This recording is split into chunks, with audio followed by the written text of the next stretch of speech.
Good morning to all of you. Today, our group is going to present a digital play on the chapter named On the Face of It. So, let's introduce ourselves first. I am Ayush Yadav and will be narrating the story. My name is Uday, and I'll be playing the role of Mr. Lamb. My name is Sahil Kishore. I am playing the role of 14-year-old boy Derry.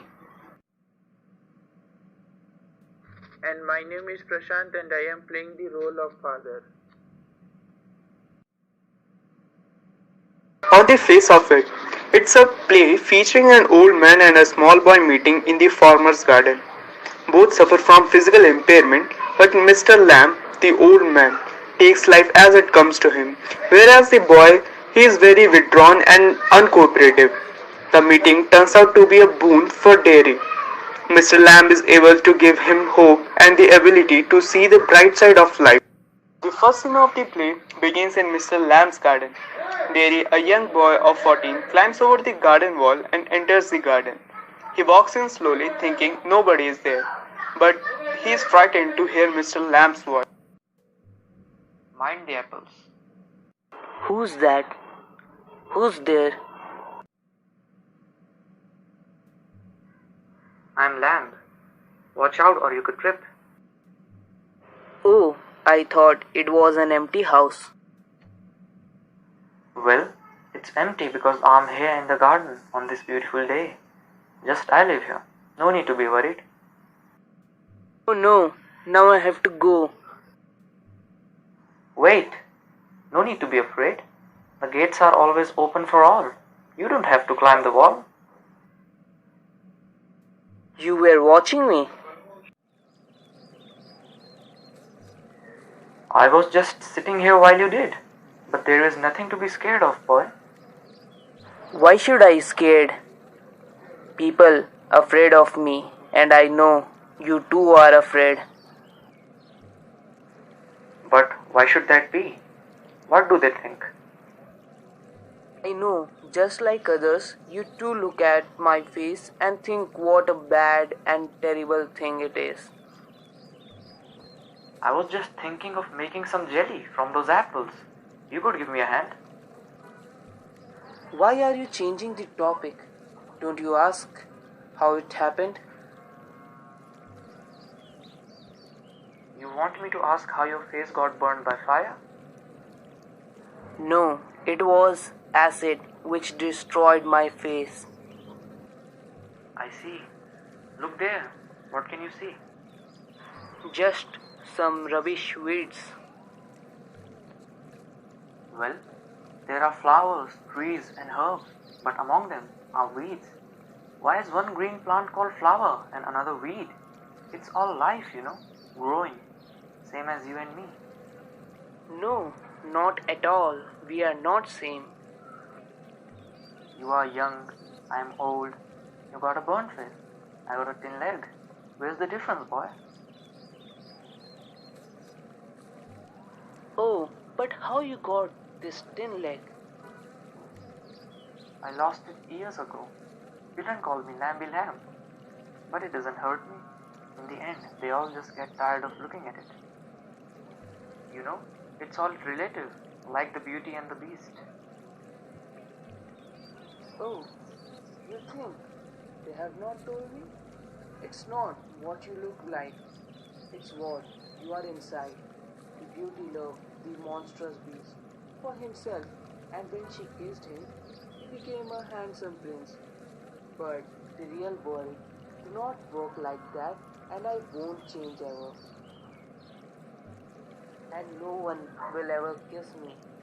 Only my mother does, but out of pity. I should like that. I don't care if nobody kisses me. By the way, does your leg hurt? It does sometimes, but it's not significant. You know, when I was at bus station, I heard two women whispering, "Look at that, what a terrible thing. This face can only be loved by a mother." So you believe everything you hear then? Maybe not meant such. It is just something between two people.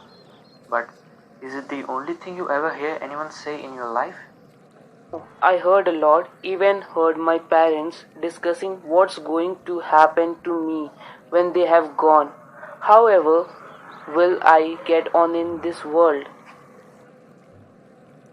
Do you know, I have a beehive over that tree. Some says bees buzz, but when you listen closely for a long time, they hum, which means to sing. I hear them singing. Do you have friends? Yes, hundreds of them, like you. I like to talk and learn from them. How could I? You pass people every day whom you might never see again. It does not mean that they all are your friends. Doesn't mean they're enemies either, does it? You can tell me your name if you want. Oh, it's Derry. No, it's Derek. But I hate it. Hey, how will you climb on a ladder and get the crab apples down? Oh, there's a lot of things I've learned.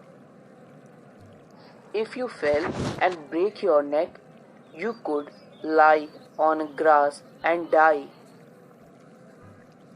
I could. I like this place with a garden and large house without curtains like this.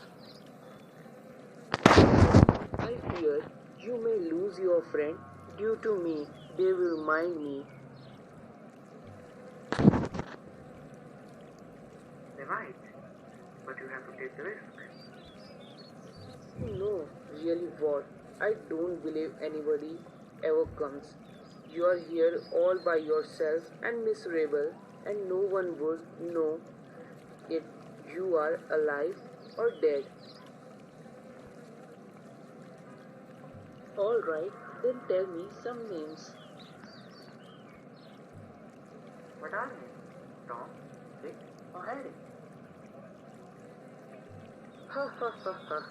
You are crazy. That's a good excuse not to come back. And you have got a burned up face. And that's other people's excuse. You are like others. You don't feel sorry for my face.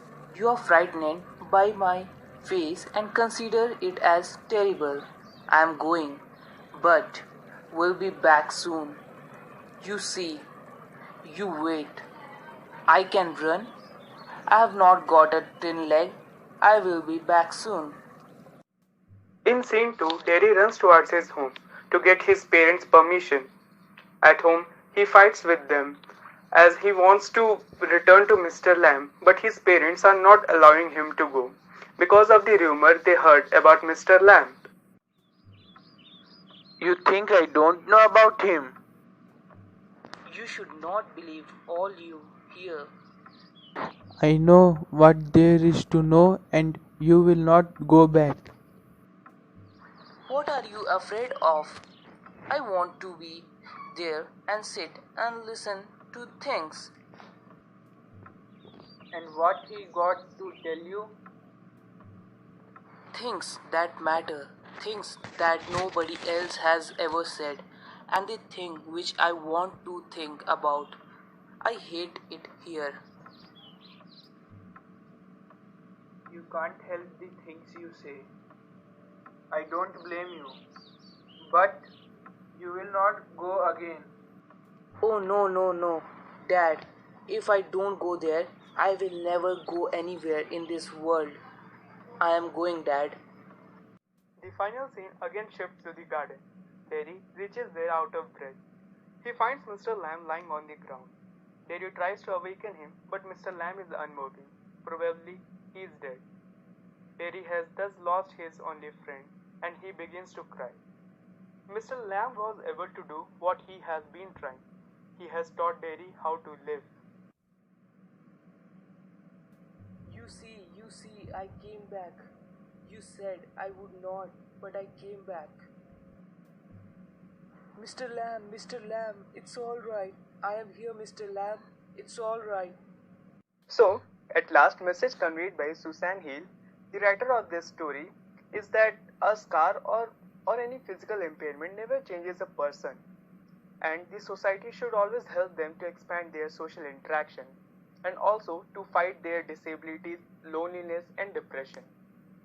And even disabled people should always see the positive and brighter side of their life and should always try to discover and develop new skills which only they have.